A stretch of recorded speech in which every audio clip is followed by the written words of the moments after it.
Hello everyone, welcome to Neso school. हमने chapter 1 the rise of nationalism in Europe के सारे ही topics complete कर लिए हैं और साथ ही साथ चैप्टर के इम्पोर्टेंट इवेंट्स को भी हमने डिस्कस कर लिया है। अब हम सब तैयार हैं मिलकर बुक एक्सरसाइजेस को सॉल्व करने के लिए। तो हमारे आज के लेक्चर का नाम है the rise of nationalism in Europe exercises part 1। तो देख लेते हैं इस लेक्चर के टॉपिक्स। जैसे मैंने आप सभी को बताया, हमारे इस लेक्चर का एक ही टॉपिक होने वाला है जिसका नाम है the rise of nationalism in Europe exercises, जहां पर हम मिलकर बुक एक्सरसाइजेस को सॉल्व करने वाले हैं। जैसा कि आप यहाँ पर देख सकते हैं, आपके चैप्टर में टोटल 10 क्वेश्चंस दिए गए हैं और इनको 2 पार्ट्स में डिवाइड किया गया है। 5 क्वेश्चंस दिए गए हैं राइट इन ब्रीफ के अंदर, जहां पर आपको शॉर्ट आंसर टाइप क्वेश्चंस देखने को मिलेंगे, और बाकी के 5 क्वेश्चंस दिए गए हैं डिस्कस के अंदर, जहां पर आपको लॉन्ग आंसर टाइप क्वेश्चंस दिए गए हैं। आज के इस पार्ट में हम सॉल्व करने वाले हैं राइट इन ब्रीफ में दिए गए क्वेश्चंस को, जो कि यहाँ से लेकर यहाँ तक दिए गए हैं। तो बिना किसी देरी के शुरू करते हैं और देख लेते हैं सबसे पहला क्वेश्चन, मतलब क्वेश्चन नंबर 1।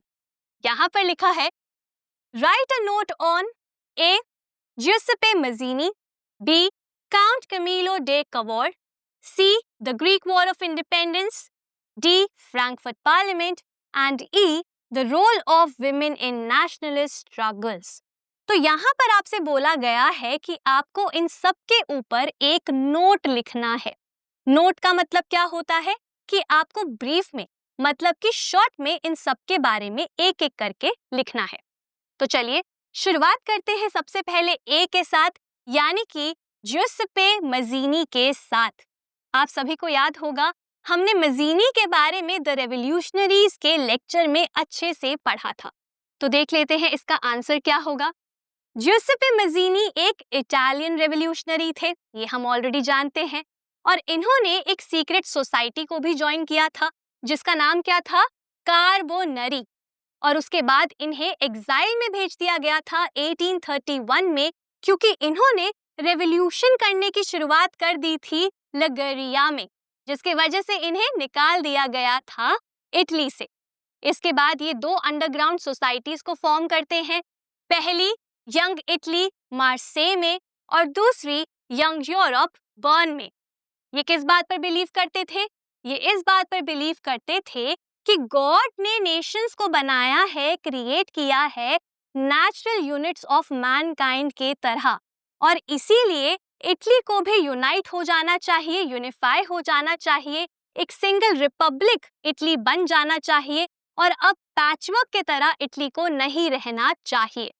और उनके इन आइडियाज से कई और भी सीक्रेट सोसाइटीज इंस्पायर होती हैं और वो भी नए नए आइडियाज को लेकर आती हैं अपनी सीक्रेट सोसाइटीज के अंदर, जो कि इन्हीं से इंस्पायर्ड होते हैं। कहाँ कहाँ पर? Germany, France, Switzerland and Poland. ये इतने ज्यादा ऑपोजिशन में होते हैं मोनार्की के, और इतने ज्यादा ये सपोर्ट करते हैं डेमोक्रेसी के आइडिया को, कि कंजर्वेटिव्स तक इनसे डरते हैं। तो ये एक नोट हो गया ज्यूसेप्पे मजीनी के ऊपर। अब आगे बढ़ते हैं बी के तरफ। यहाँ पर है काउंट कैमिलो दे कवोर। ये कौन थे? हमने इनके बारे में भी पढ़ा था। ये थे chief minister of the kingdom of Sardinia Piedmont. Cavour कौन थे? ये चीफ मिनिस्टर थे सर्दिनिया पीडमोंट के, जो कि यूनिफाई करना चाहता था किसको? इटली को। अब यहाँ पर ये क्या करते हैं? ये एक इम्पॉर्टेंट रोल निभाते हैं इटली के यूनिफिकेशन में, क्योंकि इन्हीं को रिस्पॉन्सिबिलिटी दी जाती है यूनिफिकेशन ऑफ इटली के लिए। अब कवोर ना तो कोई रेवोल्यूशनरी थे, ना ही वो कोई डेमोक्रेट थे। वो सिर्फ एक स्किल्ड स्टेट्समैन थे और एक डिप्लोमेट थे, जिन्होंने ब्यूरोक्रेसी के थ्रू नॉर्दर्न इटली को हिस्सा बनाया सर्दिनिया पीडमोंट का। ये बाकी के wealthy and educated members of Italian elite के तरह ही थे, जो कि फ्रेंच भाषा इटालियन से ज्यादा अच्छी बोलते थे, जिसका मतलब क्या हुआ कि इन्हें इटालियन से कोई ज्यादा फर्क नहीं पड़ता था। ये बस वही कर रहे थे जो इनके राजा ने इन्हें करने को बोला था। इन्होंने अपने टैक्टफुल डिप्लोमेसी के थ्रू अलायंस बनाया था फ्रांस के साथ, और फिर वॉर लड़ी थी ऑस्ट्रिया के खिलाफ, और यहाँ पर इन्होंने ऑस्ट्रिया को हरा दिया था 1859 में, जिसके बाद नॉर्दर्न इटली का हिस्सा सर्दिनिया पीडमोंट के पास ही आ जाता है और यूनिफाई हो जाता है वो पूरा का पूरा नॉर्दर्न इटली का हिस्सा। इनके एफर्ट्स की वजह से ही एक फाउंडेशन बेस बनता है, किसके लिए? पॉलिटिकल यूनिफिकेशन ऑफ इटली के लिए। और इसीलिए कहा जाता है कि इन्होंने एक इम्पॉर्टेंट रोल निभाया था इटली के यूनिफिकेशन में। तो ये बात हो गई काउंट कैमिलो डे कवॉर की। अब आगे बढ़ते हैं सी के तरफ। सी है the Greek war of independence. हमने इस टॉपिक पर बहुत अच्छे से पढ़ाई करी है, हमने इसके बारे में बहुत अच्छे से समझा था। तो चलिए देख लेते हैं यहाँ पर हमें क्या आंसर लिखना होगा। मैंने यहाँ पर आप सभी के लिए लिखा है कि ग्रीस ऑटोमन रूल के अंडर आता था 15th सेंचुरी से ही, और इसीलिए अब वो आज़ादी चाहता था ऑटोमन एम्पायर से, और वो बहुत ज़्यादा इंस्पायर्ड था रेवोल्यूशनरी नेशनलिज्म से। तो ग्रीस के जो लोग थे वो नेशनलिज्म से बहुत ज़्यादा इंस्पायर्ड थे, जिसकी वजह से वो एक स्ट्रगल शुरू कर देते हैं अपने आज़ादी के लिए 1821 में। और ग्रीस को यहाँ पर कौन सपोर्ट करता है? वो सभी ग्रीक्स जो कि एग्जाइल में रहते हैं, जो कि ग्रीस से बाहर रहते हैं, और सभी वेस्टर्न यूरोपियंस के लोग जो कि इंस्पायर्ड होते हैं, साथ ही साथ जो एडमायर करते हैं, प्यार करते हैं, रिस्पेक्ट करते हैं ग्रीक कल्चर की। तो ये सभी लोग यहाँ पर ग्रीक्स को सपोर्ट करते हैं उनके इस स्ट्रगल्स में। साथ ही साथ पोएट्स एंड आर्टिस्ट भी इनको सपोर्ट करते हैं, और वो पोर्ट्रे करते हैं ग्रीस को क्रेडल ऑफ यूरोपियन सिविलाइजेशन के तरह। हमने अच्छे से अपने लेक्चर में पढ़ा था कि क्यों ग्रीस को क्रेडल बोला जाता है of European civilisation.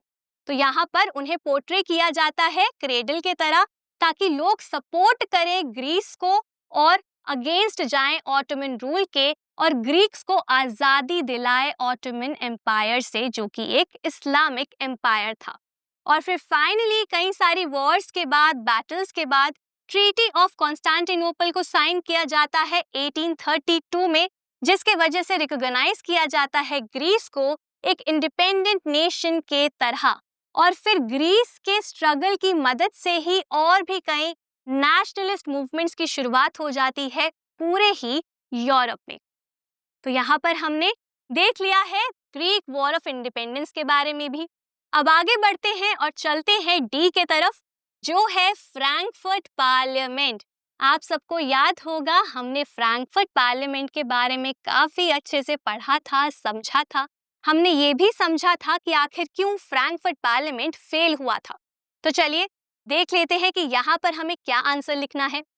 Frankfurt parliament पहला freely elected all German national parliament था, जहां पर सभी मेल मेंबर्स ने फ्रीली वोटिंग करी थी और अपने रिप्रेजेंटेटिव्स को चुना था, और वो रिप्रेजेंटेटिव्स भी सभी के सभी मेल थे।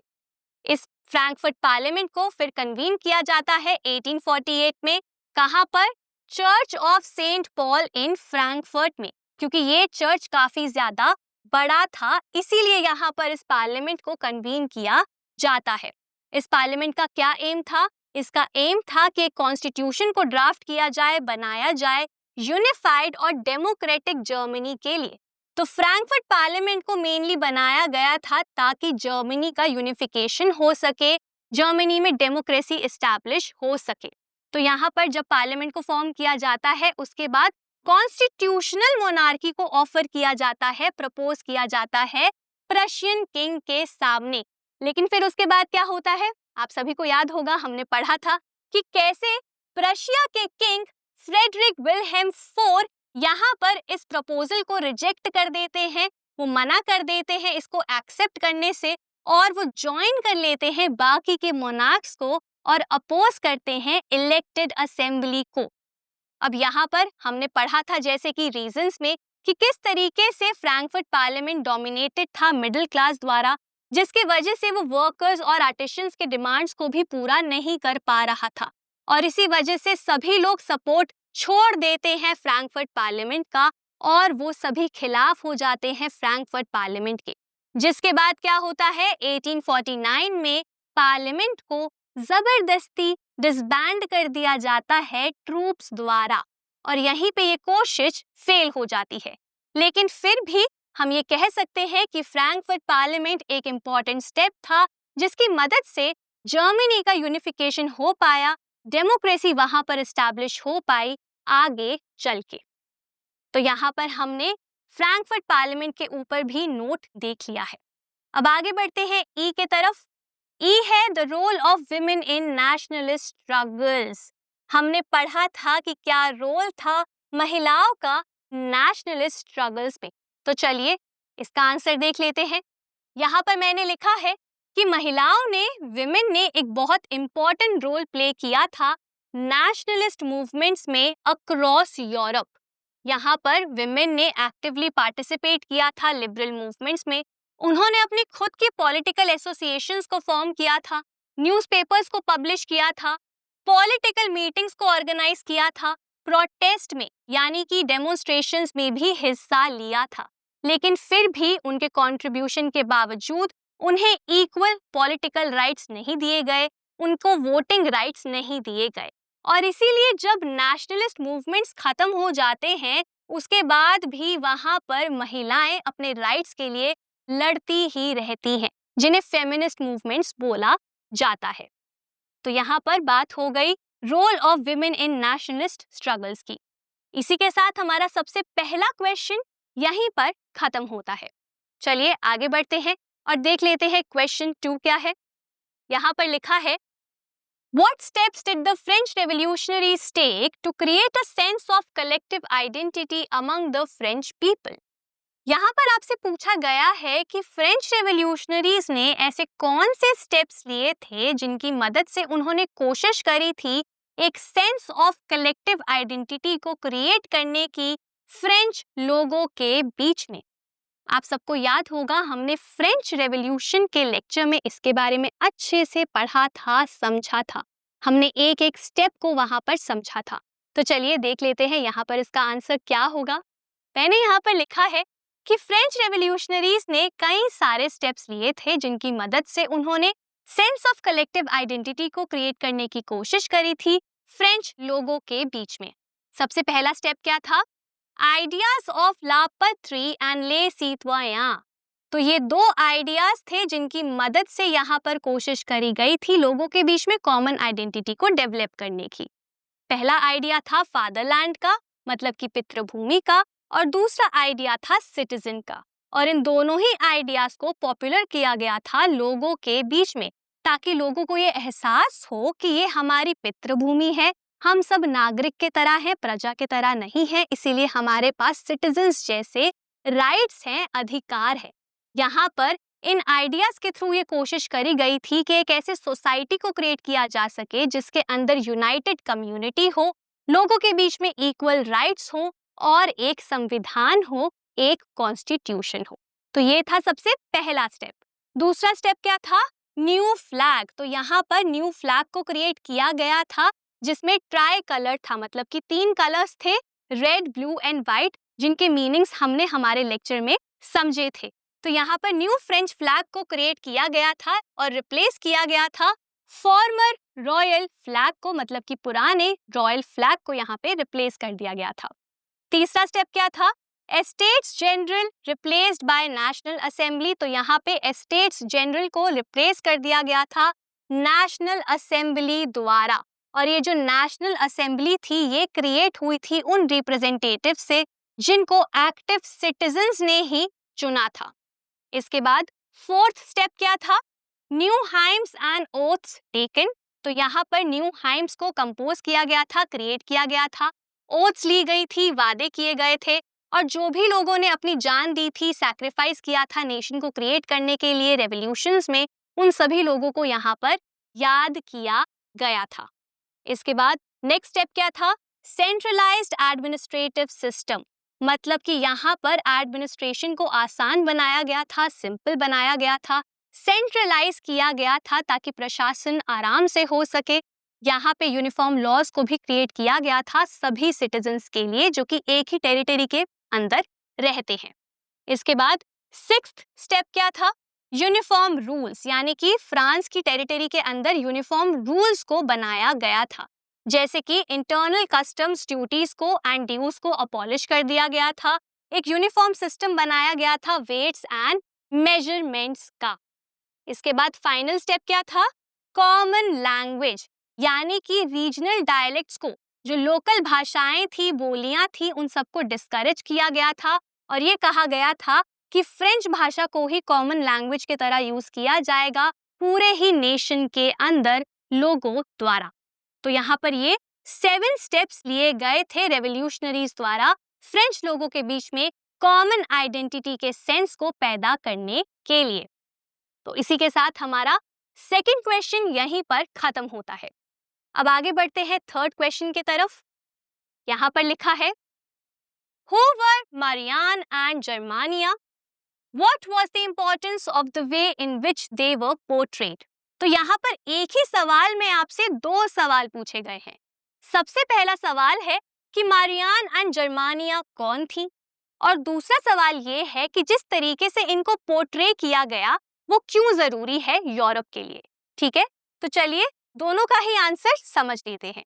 यहाँ पर मैंने लिखा है कि मारियान एंड जर्मानिया फीमेल एलेगरीज थी जिनको आर्टिस्ट ने इन्वेंट किया था 19th सेंचुरी में रिप्रेजेंट करने के लिए फ्रेंच एंड जर्मन नेशन को।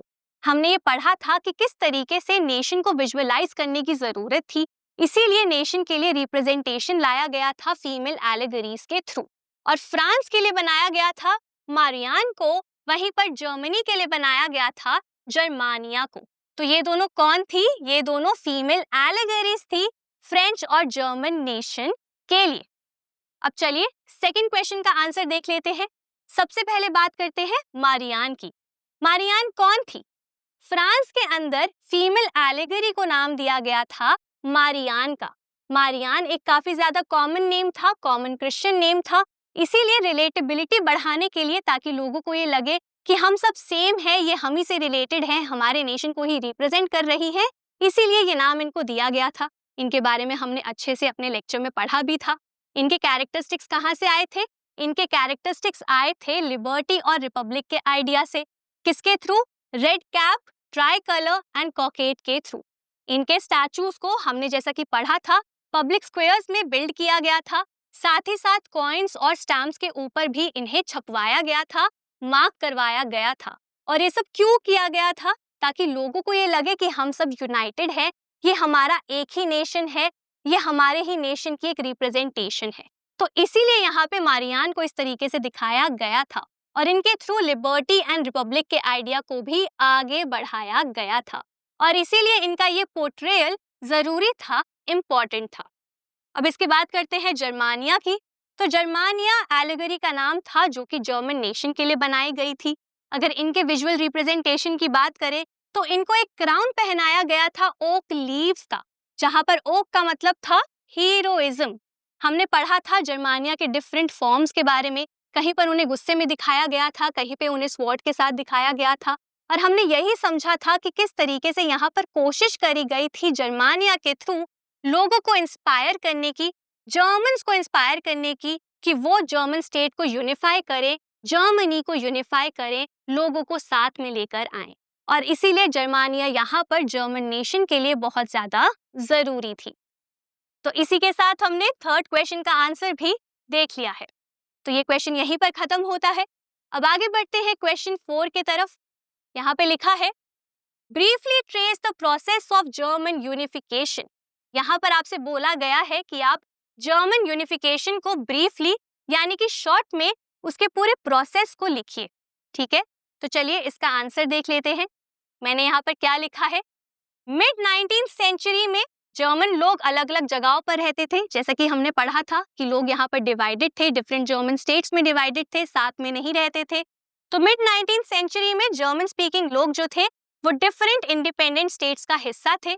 उसके बाद 1848 में क्या होता है, लिबरल मूवमेंट होता है, जहां पर मिडिल क्लास के लोग साथ में आते हैं। वो चाहते हैं कि डेमोक्रेटिक कॉन्स्टिट्यूशन को बनाया जाए, पार्लियामेंट्री गवर्नेंस को लाया जाए, फ्रीडम हो प्रेस की और एसोसिएशन की, इसीलिए वो रेवोल्यूशन करते हैं। लेकिन फिर उनका वो रेवोल्यूशन फेल हो जाता है। क्यों फेल हो जाता है? क्योंकि मोनार्क्स और साथ ही साथ जंकर्स यानी कि लैंड ओनर्स मिलकर उन्हें सप्रेस कर देते हैं मिलिट्री की फोर्सेस की मदद से। तो यहाँ पर रेवोल्यूशन को दबा दिया जाता है, फ्रैंकफर्ट पार्लियामेंट को डिसबैंड कर दिया जाता है। उसके बाद जैसे कि हमने पढ़ा था कि प्रशिया ये कहता है कि हम यूनिफाई करेंगे जर्मनी को, ताकि हमारी स्टेट पावर इंक्रीज हो जाए, हमारा डोमिनेंस क्रिएट हो जाए। तो यहाँ पे प्रशिया क्या करता है, वो लीड करता है पूरे ही यूनिफिकेशन के मूवमेंट को और रिस्पॉन्सिबिलिटी दे देता है अपने चीफ मिनिस्टर को। चीफ मिनिस्टर कौन थे उस समय वहां के? Otto von Bismarck. तो यहाँ पर इनको ये जिम्मेदारी दे दी जाती है कि ये यूनिफाई करे जर्मनी को। और फिर ये क्या करते हैं, ये आर्मी की मदद से और ब्यूरोक्रेसी की मदद से यूनिफिकेशन करते हैं जर्मनी का। यहाँ पर ये 3 वॉर्स लड़ते हैं। सबसे पहली वॉर लड़ी जाती है किसके अगेंस्ट? डेनमार्क के अगेंस्ट 1864 में। सेकेंड वॉर लड़ी जाती है ऑस्ट्रिया के साथ 1866 में। और फिर थर्ड वॉर लड़ी जाती है फ्रांस के खिलाफ 1870 और 1871 के बीच में। और इन तीनों ही वॉर्स में प्रशिया जीत जाता है और जीतने के बाद आसानी से जर्मन स्टेट्स को यूनिफाई कर देता है। और फिर फाइनली जनवरी 1871 में विलियम वन ऑफ प्रशिया को, जो कि प्रशिया के राजा थे, उन्हें प्रोक्लेम कर दिया जाता है, डिक्लेयर कर दिया जाता है एज काइजर, यानी कि जर्मन एम्परर वर्सेल्स में। और इसी के साथ जर्मनी का यूनिफिकेशन का प्रोसेस पूरा हो जाता है। उसके बाद जब ये जर्मन नेशन बन जाता है तो जर्मनी में फोकस किया जाता है कि करेंसी को मॉडर्नाइज किया जाए, बैंकिंग सिस्टम को मॉडर्नाइज किया जाए, लीगल एंड जुडिशियल सिस्टम को मॉडर्नाइज किया जाए और साथ ही साथ कोशिश करी जाती है कि इकोनॉमिकली, पॉलिटिकली जर्मनी को स्ट्रॉन्ग बनाया जा सके, यूनिफाई बनाया जा सके। तो ये था आंसर क्वेश्चन नंबर 4 का, जहां पर हमने ये समझ लिया कि किस तरीके से जर्मन यूनिफिकेशन का प्रोसेस हुआ। अब आगे बढ़ते हैं हमारे आखिरी क्वेश्चन की तरफ, जो है क्वेश्चन 5। यहाँ पर लिखा है, What changes did Napoleon introduce to make the administrative system more efficient in the territories ruled by him? यहाँ पर आपसे पूछा गया है कि नेपोलियन बोनापार्ट ने कौन कौन से वो चेंजेस इंट्रोड्यूस किए थे जिनकी मदद से उन्होंने एडमिनिस्ट्रेटिव सिस्टम को, प्रशासन को और ज्यादा एफिशिएंट बनाया था उन सभी टेरिटरीज में जहां पर वो रूल करते थे। हमने इसके बारे में पढ़ा था नेपोलियनिक कोड्स में, जहां पर हमने नेपोलियन के डिफरेंट चेंजेस को अच्छे से समझा था। तो हमें यहाँ पर वही लिखना है। चलिए देख लेते हैं इसका आंसर क्या होगा। मैंने यहाँ पर लिखा है कि नेपोलियन ने कई सारे ऐसे चेंजेस किए थे जिसकी मदद से उन्होंने एडमिनिस्ट्रेशन को ज्यादा एफिशिएंट बनाया था सभी टेरिटरीज में जहां पर वो रूल करते थे। सबसे पहला बदलाव क्या था? नेपोलियन ने नेपोलियनिक कोड को, यानी कि सिविल कोड ऑफ 1804 को इंट्रोड्यूस किया था, जिसके अंडर उन्होंने सभी प्रिविलेजेस बेस्ड ऑन बर्थ को अबॉलिश कर दिया था, इक्वालिटी बिफोर लॉ को एस्टैब्लिश कर दिया था और प्रॉपर्टी राइट्स को भी उन्होंने प्रोटेक्शन दी थी। सेकंड चेंज क्या था? फ्यूडलिज्म को अबॉलिश कर दिया गया था और पेजेंट्स को, फार्मर्स को आजाद कर दिया गया था सर्फडम और मेनोरियल ड्यूज के सिस्टम से। हमने इन दोनों के बारे में अच्छे से अपने लेक्चर में समझा था। इसके बाद थर्ड चेंज क्या था? गिल्ड रिस्ट्रिक्शंस को हटा दिया गया था टाउन से, ताकि ट्रेड आसानी से हो सके, साथ ही साथ न्यू बिजनेसमैन को भी जिससे फायदा हो। इसके बाद फोर्थ चेंज क्या था? उन्होंने ट्रांसपोर्ट एंड कम्युनिकेशन के सिस्टम को काफी ज्यादा इंप्रूव किया था। कैसे? रोड्स को बनाकर, ब्रिजेस को बनाकर, जिसकी मदद से ट्रेड और मूवमेंट आसानी से हो सकी पूरे ही नेशन और टेरिटरीज के अंदर। इसके बाद अगला चेंज क्या था? नेपोलियन ने एडमिनिस्ट्रेशन को सेंट्रलाइज कर दिया था। कैसे किया था सेंट्रलाइज्ड? उन्होंने लोकल अथॉरिटी को खत्म कर दिया था, बहुत ज्यादा रिड्यूस कर दिया था और साथ ही साथ एडमिनिस्ट्रेटिव डिविजन्स को भी उन्होंने सिंप्लीफाई कर दिया था। इसके बाद आखिरी यहाँ पर हम कह सकते हैं चेंज क्या था?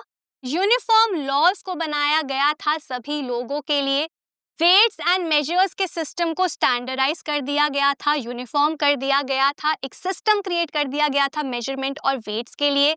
साथ ही साथ कॉमन करेंसी को भी यहाँ पर क्रिएट किया गया था, जिसकी मदद से एडमिनिस्ट्रेशन भी स्ट्रेंथन हुई और इकोनॉमिक एफिशिएंसी भी बहुत ज्यादा बढ़ गई। तो ये थे वो 6 चेंजेस जो कि नेपोलियन ने इंट्रोड्यूस किए थे अपनी सभी टेरिटरीज में एडमिनिस्ट्रेशन को आसान बनाने के लिए। तो इसी के साथ हमारा ये आखिरी क्वेश्चन 5 भी यहीं पर काफी आसानी से खत्म होता है। तो इसी के साथ हमारे इस पार्ट के पांचों ही क्वेश्चंस यहीं पर खत्म होते हैं और हमारा आज का ये टॉपिक, जिसका नाम था the rise of nationalism in Europe exercises, यहीं पर खत्म होता है। तो मैं उम्मीद करती हूँ आप सभी ने इन पांचों क्वेश्चंस को मेरे साथ बहुत ही आसानी से सॉल्व किया होगा। तो इसी के साथ हमारा ये पार्ट यहीं पर खत्म होता है। अब बाकी के रिमेनिंग 5 क्वेश्चंस को हम सॉल्व करेंगे हमारे अगले लेक्चर में। आज के लिए बस इतना ही। अब मैं मिलूंगी आपसे अगले लेक्चर में। Thank you.